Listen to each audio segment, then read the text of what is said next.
O demônio, ele nos tenta a pecar. Ele é tudo o que tememos. Mas o diabo é uma ideia moderna. Na antiguidade, o conceito de um único ser representando o mal supremo simplesmente não existia. Eu sou Tara Cooney, uma egiptóloga em uma busca internacional.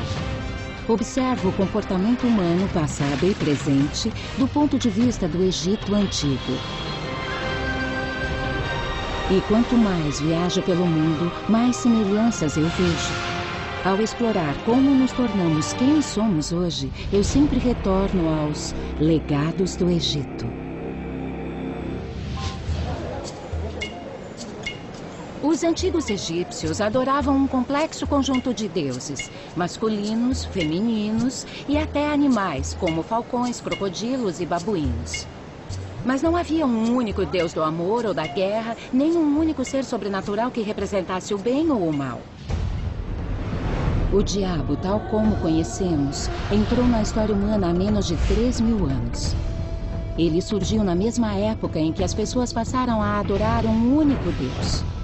As primeiras religiões, incluindo a do Egito Antigo, baseavam-se na crença em muitos deuses. Deuses complexos que podiam fazer o bem ou causar dor. Mas as raízes do diabo moderno encontram-se nas religiões antigas.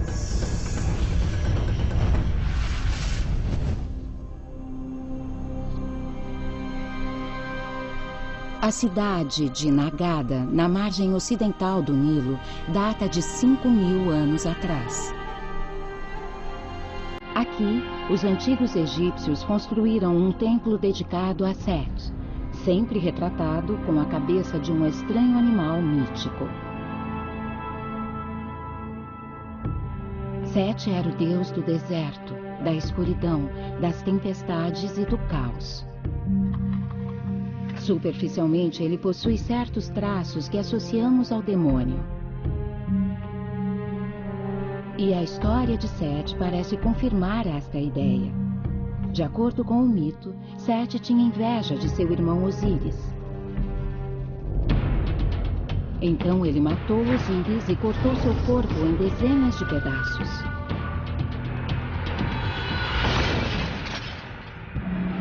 Mesmo após este crime terrível, os antigos egípcios viam Set como violento, mas não maligno. E embora fosse temido, também era adorado. Os antigos egípcios até construíram templos em sua homenagem. Hoje restam apenas ruínas. As pessoas vinham a este templo para fazer oferendas a um dos deuses mais perigosos e poderosos do panteão egípcio. Isso pode parecer um comportamento estranho para nós hoje. Você imagina a construção de um templo dedicado a Satã? Mas o relacionamento entre as pessoas e os deuses era diferente no Egito Antigo, assim como os próprios deuses. Set não era Satã.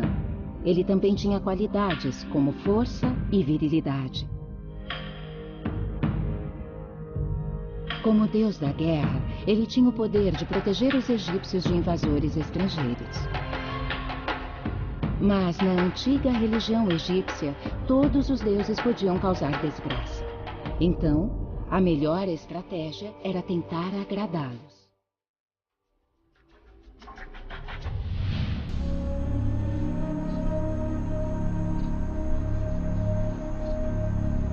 A 24 quilômetros de Nagada, encontra-se um dos maiores e mais famosos complexos religiosos do mundo. Um gigantesco templo egípcio chamado Karnak. O templo é dedicado a diversos deuses diferentes. Os fiéis vinham ao templo para aplacar os deuses e pedir boa sorte.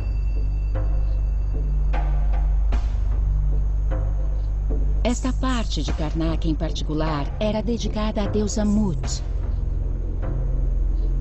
outra divindade complexa. A leoa é uma das manifestações da deusa Mut. Ela também é chamada de Sekhmet ou a Poderosa. Mut tinha dois lados. Um lado calmo e maternal. E um lado sanguinário e destrutivo, que às vezes vinha à tona sem nenhum motivo.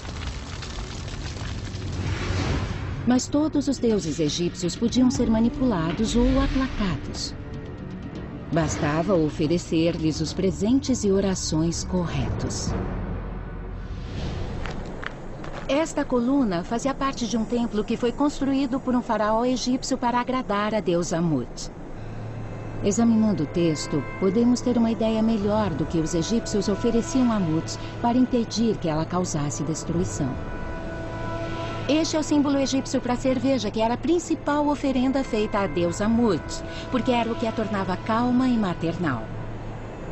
Quando não tinha cerveja em seu templo, ela podia ficar muito brava e prejudicar as pessoas. Mas mesmo quando raivosos, vingativos e cruéis, deuses como Mut e Set não eram considerados demoníacos. Os egípcios acreditavam que o bem e o mal eram dois lados da mesma moeda. Não havia a ideia de ter que escolher entre eles.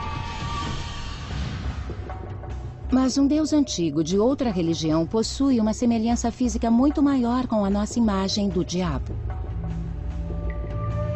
Uma divindade grega chamada Pan. Pan também era adorado no que é hoje o norte de Israel, em um lugar chamado Banias. No século IV a.C., as influências culturais gregas haviam chegado a esta parte da Galileia. A população local acreditava que este bosque, com riachos e cavernas, era o lar de Pan. Pan era associado à natureza, à música e à fertilidade. O Dr. Mordechai Avian é um especialista neste lugar. Quando a população local começou a acreditar nos deuses e deusas gregos, ela associou lugares a essas divindades. Como Pan é o deus da natureza, este lugar, com seus lagos e cavernas, foi automaticamente ligado a Pan. Normalmente, Pan era retratado com chifres proeminentes e pernas e cascos de bode. Assim como os deuses egípcios, Pan era complexo e imprevisível. Às vezes brincalhão e às vezes perverso, tentando as pessoas à bebedeira e ao sexo selvagem. Traços que depois apareceriam no demônio. Pan é o deus da desordem. Isso. É daí que vem a palavra pânico. Quando as pessoas estavam andando pelo mato e de repente saía alguém dos arbustos, meio homem, meio bode, elas entravam em pânico. Então, ele se dava bem com a desordem. Embora fosse uma criatura engraçada, cercado de belas garotas, dançando, ele também era divertido. Antes mesmo de a religião grega chegar a Banias, um deus da natureza era adorado aqui há milênios.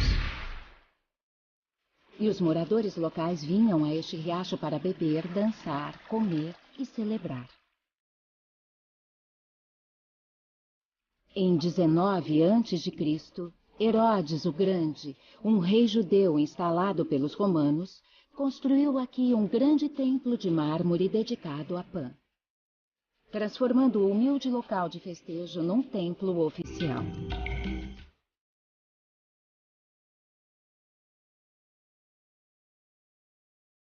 A caverna foi bloqueada por um lindo prédio. Então foi construído um novo lar para Pan, aquela caverna artificial que estamos vendo bem ali em cima.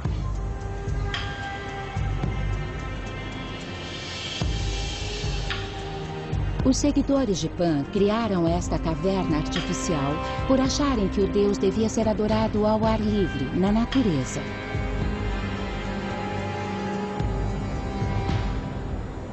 Então Pan está tão ligado à natureza que é metade animal. Exato. Para um egiptólogo isso é normal, ter um deus que é parte animal, parte humano, não é mesmo? Claro, mas nem tanto entre os gregos.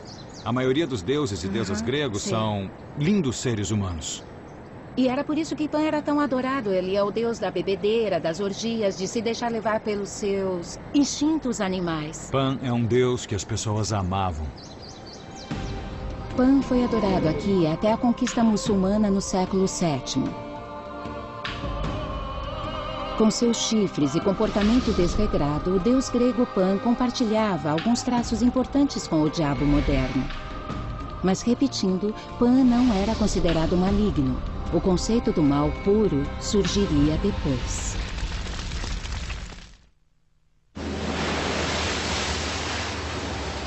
A ilha de Sri Lanka, a 30 quilômetros da costa sul indiana, é uma grande mistura de religiões e culturas. E muitas delas veneram deuses violentos.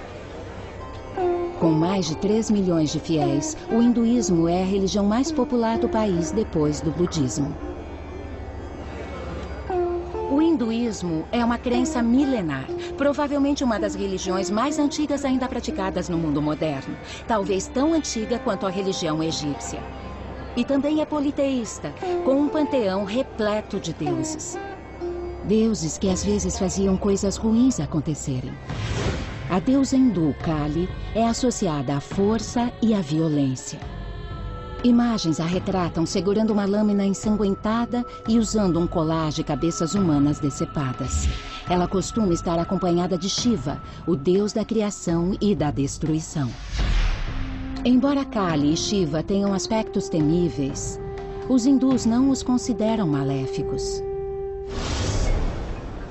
O templo Muniswaran, na cidade de Tilol, é um dos mais antigos templos hinduístas da ilha. Estou aqui para conhecer um dos sacerdotes do templo, S. Srinivasa Sarma. O hinduísmo tem muitos deuses. Quantos deuses são no total? São muitos e são diferentes. Uma para a criação, um para a destruição, um para a riqueza. É. Existe um deus da guerra? É Shiva. Você pode falar sobre os mais poderosos e venerados desses deuses? A mais poderosa é Kali. Ela pune as pessoas quando fazem coisas ruins. Então, alguns deuses, principalmente as deusas, são capazes de punir. Mas não como Satã, não há um diabo no hinduísmo. Não há um diabo. De onde vem o mal? De acordo com o hinduísmo, as pessoas fazem coisas más. E assim se tornam más. Então não há um deus do mal? Não há. E não há um diabo? Também não. A ausência de um equivalente ao diabo é comum a todas as religiões politeístas. Os deuses hindus, como os deuses gregos ou egípcios, são reflexos sobrenaturais da complexidade humana. Não é que os deuses politeístas sejam cruéis ou rancorosos, são apenas complexos e representam todos os aspectos do nosso mundo, não só os bons. Sejam antigos ou modernos, eles são vistos como entidades volúveis, capazes de bondade, generosidade e terrível destruição. Deuses como Kali e Shiva destroem, abrindo caminho para que os humanos encontrem a sabedoria e a felicidade. Então, até os deuses violentos são, na verdade, uma força positiva. Acredita-se que o mal vem dos humanos e não dos seres sobrenaturais. Mas o hinduísmo não é a única religião no Sri Lanka. Muitos singaleses ainda acreditam em espíritos ainda mais antigos do que as divindades hindus. E alguns destes espíritos são incrivelmente parecidos com o nosso diabo. O professor T. Sakaria Wasson concordou em me explicar uma cerimônia singalesa de cura chamada Dança do Demônio. Ele me jogou água benta. Estou purificada? Sim, você está purificado. As primeiras menções a este ritual datam de 2500 a.C.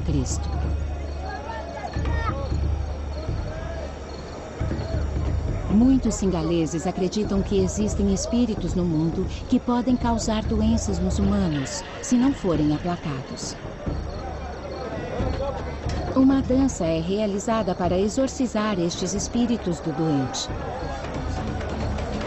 Neste caso, uma senhora que sofre de diabetes.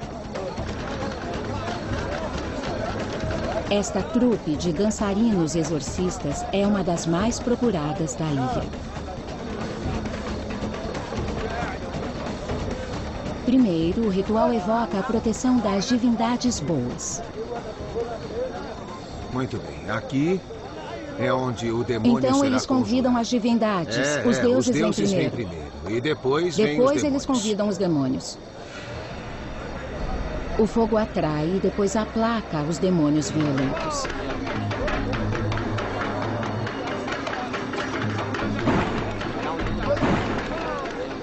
De certa forma, isso me lembra cerimônias em homenagem à deusa egípcia Mut.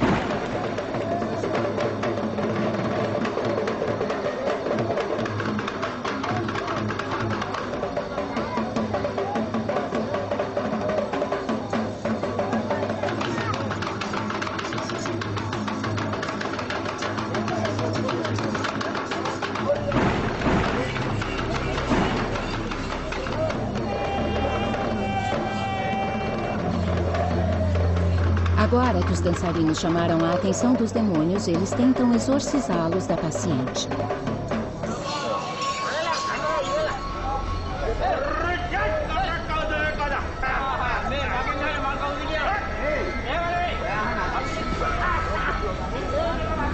A chama também simboliza a doença. Ao ser levada, ela estaria deixando o corpo da paciente.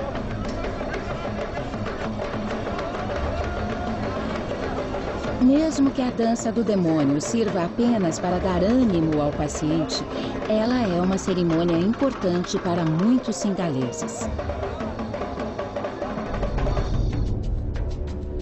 Como ocorre com Pan, há elementos do diabo aqui. Mas para encontrar uma representação única do mal puro, temos que examinar as religiões com um único Deus. Um Deus que simboliza tudo o que é bom.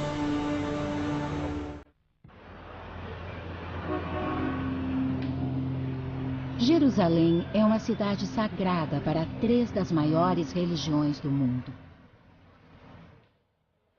Este é o Muro das Lamentações, o centro da fé judaica há 2.500 anos. Ele é tudo o que resta do segundo templo, que já abrigou o texto sagrado da primeira religião da história a adorar um único Deus, o judaísmo. Os judeus vêm aqui para relembrar e lamentar a destruição do templo pelos romanos no ano 70. Mas é também um lugar de esperança. Os fiéis escrevem suas orações em pedaços de papel e os encaixam nas rachaduras do muro. Todos os dias, milhares de pessoas visitam este muro. É um local de oração, penitência e promessa dedicadas a um único Deus.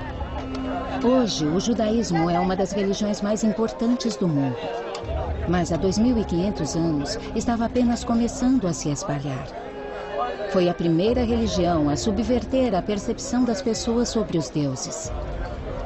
E provavelmente a primeira a identificar o mal puro em seus ensinamentos.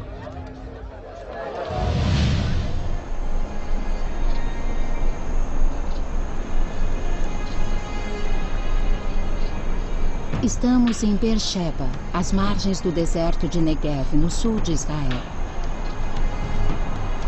Por volta de 1000 a.C., os moradores desta região adoravam muitos deuses. Entre eles, El, o Deus Criador, e Baal, o poderoso Deus das tempestades. Baal era um deus poderoso e violento, adorado como em qualquer outra religião politeísta do Oriente Médio Antigo. Mas por volta de 800 a.C., algumas pessoas dessa área começaram a adorar um único deus, que chamavam de Yahweh. E o primeiro mandamento de Yahweh era: não terás outros deuses além de mim. Foi a primeira vez na história em que as pessoas decidiram que só havia um Deus verdadeiro e os outros deviam ser descartados. Este novo monoteísmo mudou a forma como as pessoas encaravam a religião. Antes havia espaço para muitos deuses e muitas crenças. Mas o judaísmo proclamava que todas as outras religiões eram falsas, erradas e talvez até maléficas. De acordo com o Velho Testamento, Ezequias, o rei hebreu de Judá, instituiu uma série de reformas religiosas no século VIII a.C. Ele ordenou a destruição de todos os templos dedicados a outros deuses. Beersheba era um destes lugares.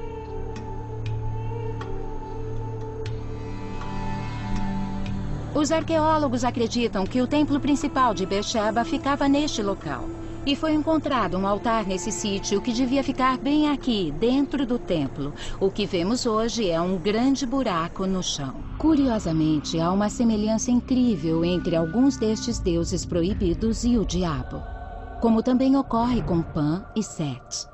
Embora deuses como Baal e El fossem retratados com chifres e grande virilidade, os primeiros seguidores de Yahweh não acreditavam que nenhum deles fosse o demônio. Ainda não. O mais fascinante é que esta mudança nas crenças não estava ocorrendo apenas em um lugar ou uma cultura.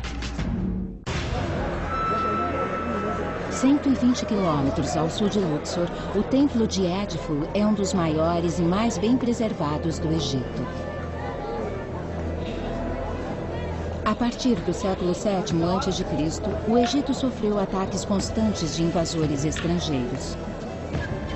O povo egípcio sentiu o impacto destas invasões violentas e no século III a.C., quando este templo foi construído, a concepção das pessoas sobre o mal havia mudado.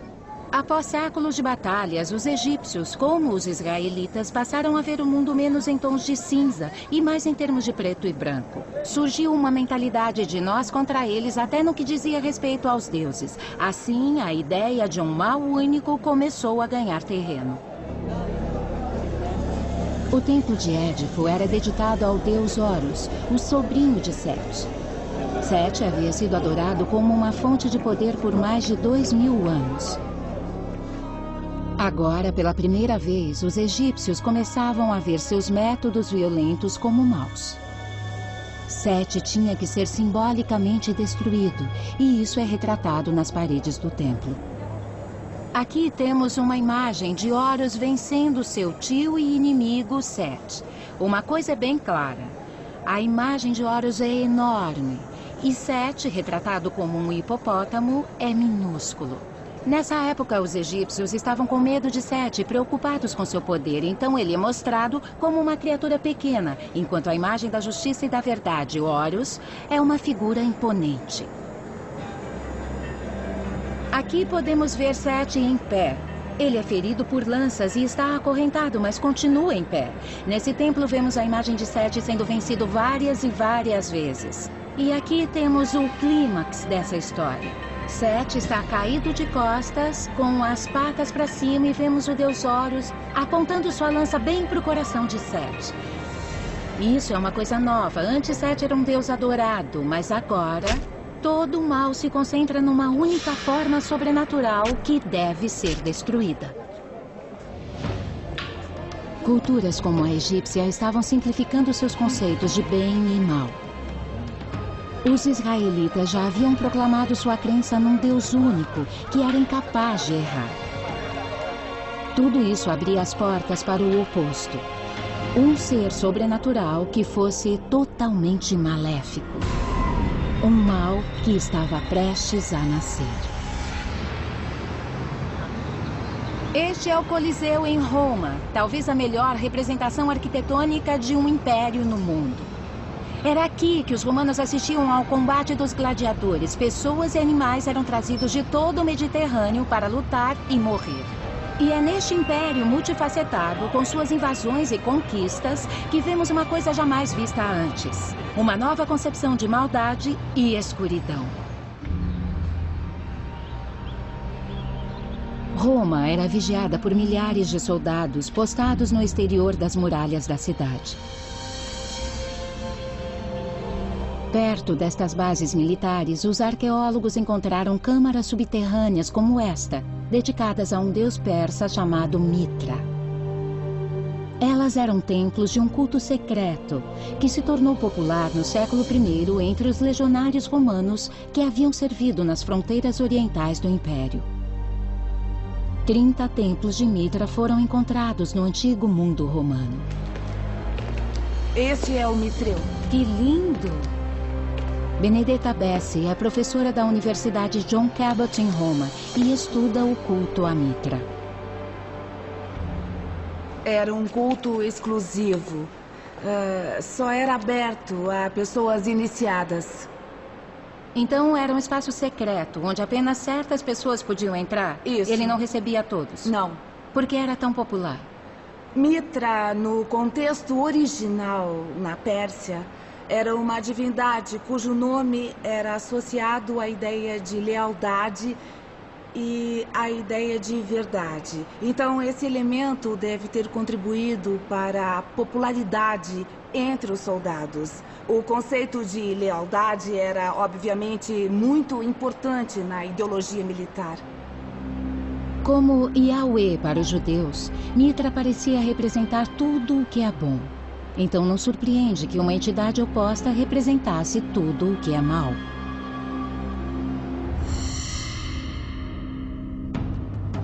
Embora os detalhes sobre o culto a Mitra sejam escassos, os historiadores concordam que para os seguidores do culto, o ato mais importante de Mitra foi o abate de um touro, que teria ocorrido numa caverna.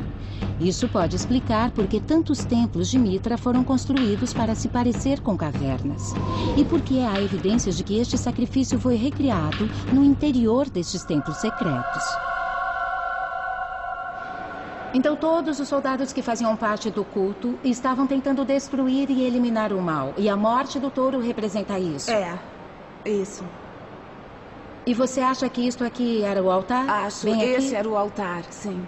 E talvez tenham sacrificado um touro aqui?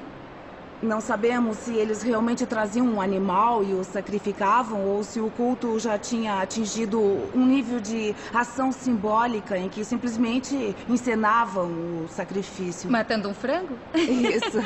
Ou outro talvez animal. até bebessem vinho no lugar do Representando sangue. É. Parece outra religião que eu conheço. É, sim. Existem muitas similaridades. Então você acha que há semelhanças entre o culto a Mitra e o cristianismo? Eu acho, coisas que sim, foram incorporadas? sem dúvida. Temos essa ideia cósmica em que Jesus está ligado ao universo e à renovação do universo. E o mesmo ocorre com a imagem que temos de Mitra e suas ações. Então as ações de Mitra eliminam o mal, as ações de Jesus eliminam o mal e há uma oposição entre o bem e o mal. Essas duas coisas são muito parecidas. Com certeza.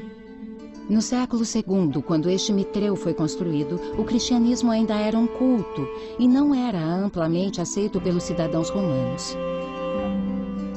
Mas o culto a Mitra compartilhava pelo menos um aspecto com a nova religião, a crença de que o bem e o mal eram forças opostas. A ligação entre o culto a Mitra e o cristianismo vai além das ideologias semelhantes. San Stefano Rotondo é uma das igrejas cristãs mais antigas de Roma. E foi construída diretamente acima deste templo de Mitra. Por que você acha que a igreja cristã foi construída sobre um local de culto a Mitra? Eles queriam deixar bem claro e visível que agora o cristianismo era a religião dominante e, ao mesmo tempo, absorver parte do prestígio ligado ao outro culto usando o mesmo local. Uma coisa curiosa é que o culto a Mitra desapareceu, enquanto esta religião, o cristianismo, floresceu no contexto do Império. Por quê? Por que ela era tão popular? O cristianismo não tinha nenhuma limitação em termos de status econômico ou social. Na verdade, tinha apelo junto com as classes mais baixas da população. Ao contrário do exclusivo culto a Mitra, o cristianismo era aberto a qualquer um.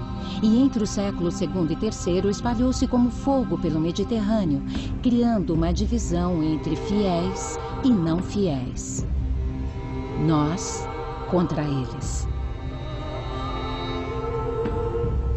foi um eco do que ocorreu nos primórdios do judaísmo. Os cristãos também acreditavam num único Deus verdadeiro.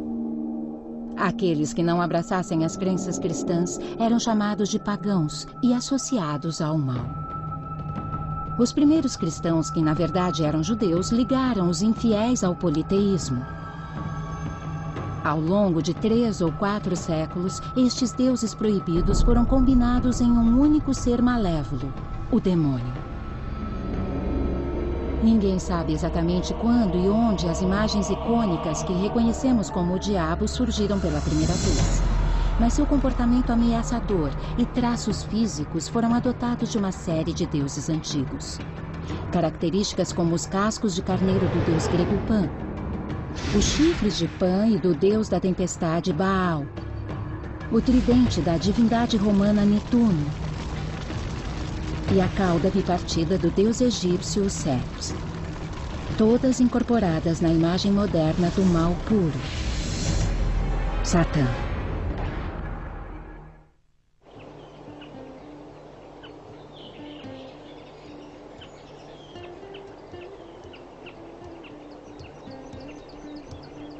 A antiga cidade de Éfeso fica na costa oeste da Turquia atual.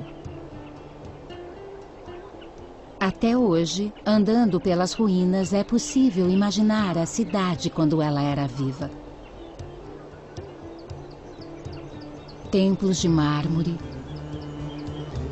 grandes anfiteatros, vastos mercados. Até a biblioteca continua de pé. Originalmente uma colônia grega, Éfeso tornou-se parte do Império Romano no século I a.C. E foi uma das cidades portuárias mais movimentadas do Mediterrâneo Oriental. Aqui, 150 anos depois, o apóstolo Paulo pregou os ensinamentos de Jesus.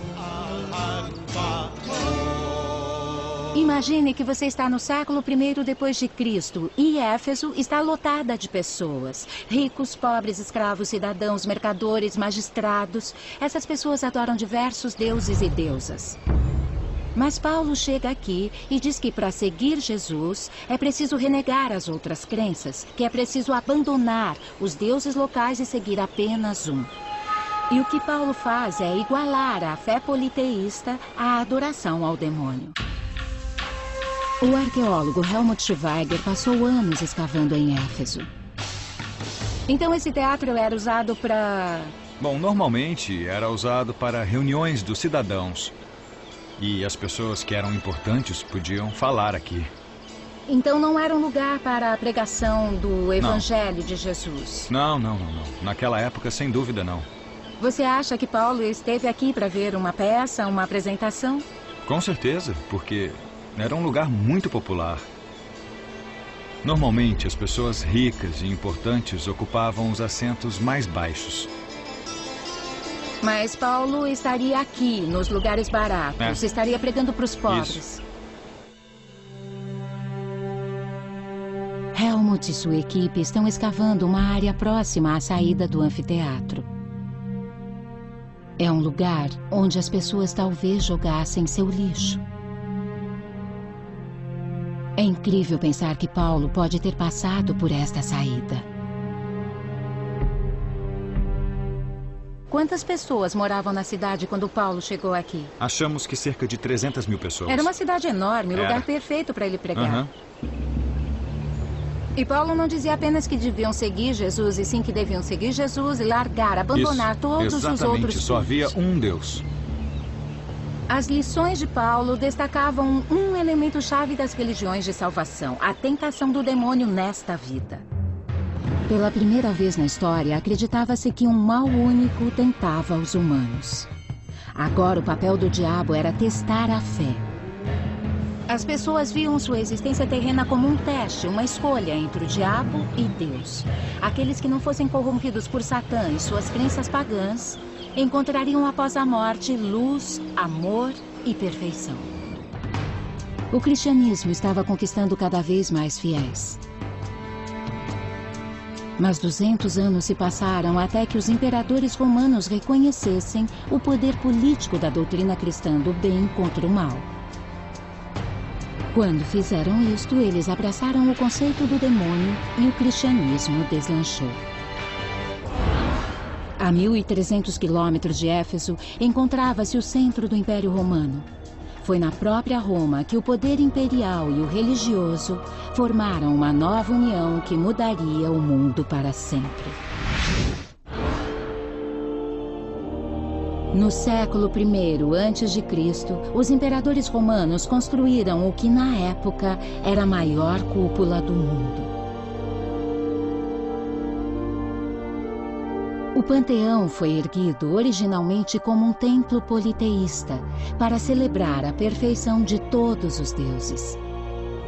Mas centenas de anos depois, em 609, ele foi convertido em uma igreja cristã.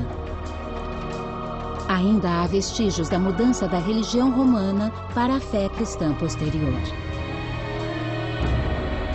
Eu vim me encontrar com Alessandro Celani, um estudioso do cristianismo antigo. A beleza do Panteão é que este prédio continua quase perfeitamente preservado, como era na época do Imperador Adriano. Ele foi construído em 27 a.C. por um líder romano chamado Agripa. Então era um templo dedicado a muitos deuses. Isso. Este prédio foi o primeiro templo pagão que se tornou uma igreja. Pode me mostrar a transição entre o politeísmo romano e a fé cristã? Por exemplo, esta estátua aqui, que representa a Virgem Maria e o bebê Jesus, originalmente era, como você pode ver na parte de baixo da estátua, uma estátua romana. Provavelmente era de uma das deusas adoradas nesse templo, que foi totalmente retrabalhada para se tornar a Virgem com Jesus. O que os cristãos fizeram quando o cristianismo começou a tomar conta das cidades? O que eles fizeram para tirar o paganismo do caminho? Em primeiro lugar, o cristianismo deu um passo importante ao se tornar a religião oficial do Império Romano, a religião do Estado. Ao mesmo tempo, os bispos e o Papa em Roma enviavam monges e pessoas religiosas para o interior para converter a população ao cristianismo. E parte desse processo era assustar as pessoas, dizendo que os deuses que eles vinham adorando eram demônios associados ao diabo. Isso é claro. Houve um debate muito acalorado sobre os deuses verdadeiros e os demônios falsos no início do cristianismo. Então é provável que tenham usado este argumento para trazer pessoas à família do cristianismo, mostrando o caminho certo na opinião deles. Por que o cristianismo foi tão bem sucedido? Por que foi tão fácil tirar o paganismo do caminho? Havia uma demanda enorme por novas religiões que pudessem dar respostas muito simples a pessoas muito carentes. E aí entravam as promessas de vida após a morte, ou a ressurreição, ou vida eterna. Era mais simples, havia só dois caminhos a seguir. Havia o Deus verdadeiro e sua antítese, o demônio. Ou você é um cristão, ou você é mau. Isso mesmo. No século IV, o poder combinado do cristianismo e do Império Romano havia espalhado este novo sistema de crenças por todo o Mediterrâneo. As pessoas eram fiéis ou inimigas. Ou acreditavam no Império e na Igreja, ou eram servas do demônio.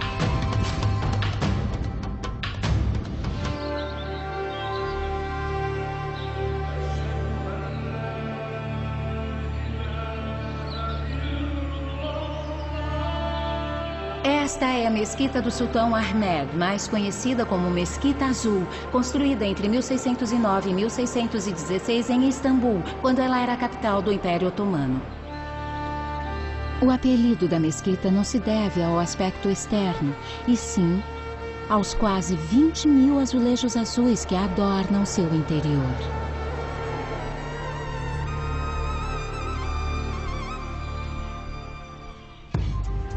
Estou aqui para falar com Mohammed Ai, um estudioso do Alcorão.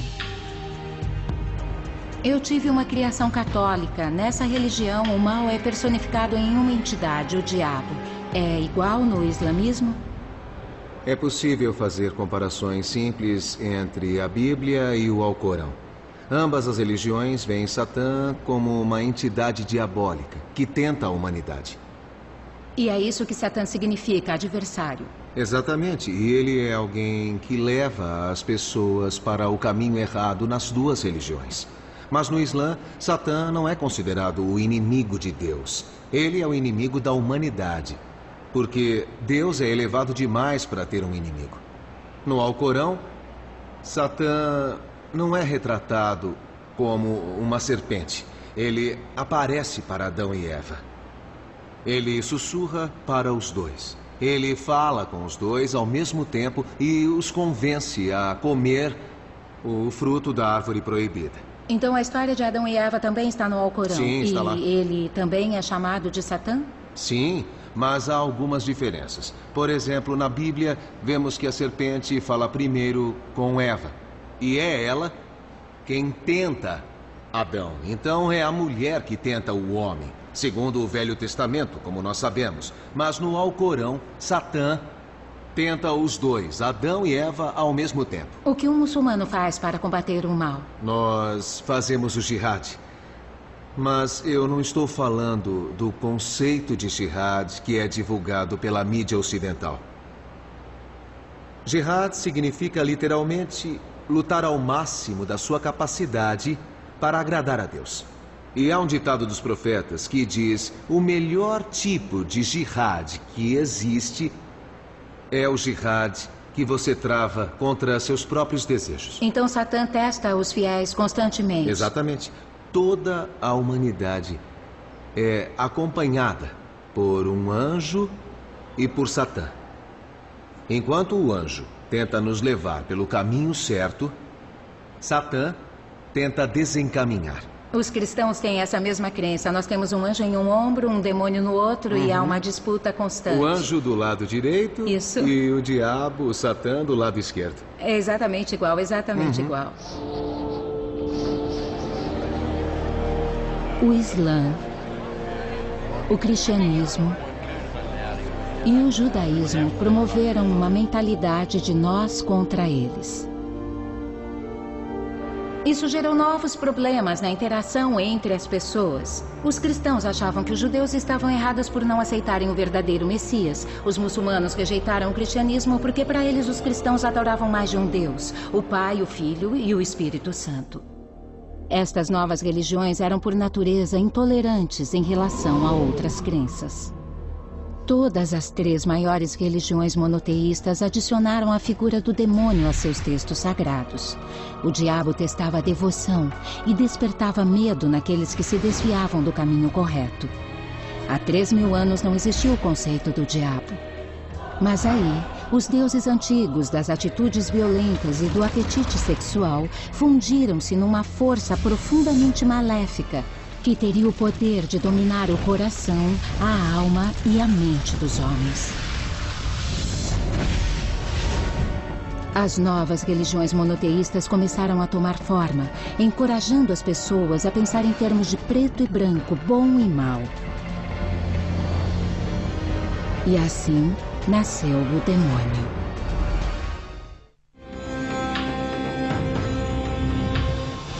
Versão brasileira Vox Mundi.